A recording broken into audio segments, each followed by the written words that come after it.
దేవుడు చెప్తా ఉన్నాడు, మీకు మీలోన ఒక ఒక మీరు వెళ్తుంటే మీ మీదికి ఒక గాలి అనేది వచ్చి ఏడుపు ఏడుపు ఏడుపు ఏడుపు, తెలవలేని ఏడుపు, దుఃఖం, ఏమో పాత స్థితులన్నీ చేదులన్నీ గుర్తు చేసుకొని ఏడుస్తారు.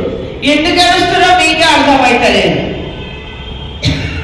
పరిశుద్ధాత్మ దేవుడు చెప్తున్నాడు,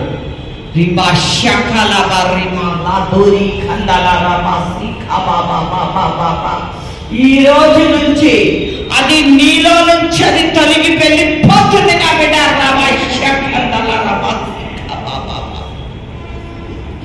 అది నీలో పనిచేస్తుంది. అది ఎందుకు ఏం జరుగుతుందో నీకు తెలియట్లేదు. ఇంకా నా జీవితం ఇట్లానే అయిపోయి ముగిసిపోతే బాగుంటుందా? ఏం జరుగుతుంది అర్థం కాని పరిస్థితిలో ఉన్నావు నా బిడ్డ.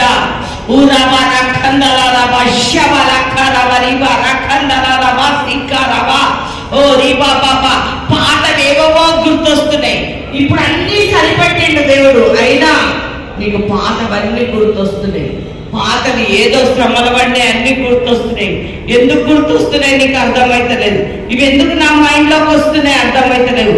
సాతాను క్రియలన్నీ నాశనం అయిపోవడం నేను చూస్తున్నాను. నువ్వు బాగుపడి నువ్వు ఈరోజు స్వస్థత పొంది ఇక్కడి నుంచి వెళ్ళి అనేక ప్రజల మధ్యలో గొప్ప సాక్షిగా నిలబడబోతావు.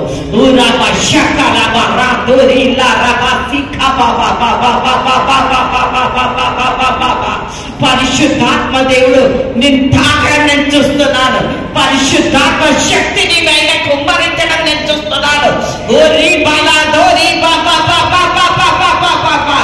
ప్రతిదీ పరిశుద్ధాత్మ దేవుడు నీ కుటుంబ పరిస్థితిని అంతా మార్చిలే నేను ఆశీర్వదిస్తాను. నీకు నెమ్మది ఉంది ఇప్పుడు. నిజమా? ఎట్లా అనిపిస్తుంది అడగండి అమ్మా. ఎట్లా అనిపిస్తుంది సిస్టర్? ఇక్కడ రాకముందుకు ఎట్లుండే, ఇప్పుడు ఎట్లా అనిపిస్తుంది? గట్టిగా చప్పట్లు కొట్టి దేవుని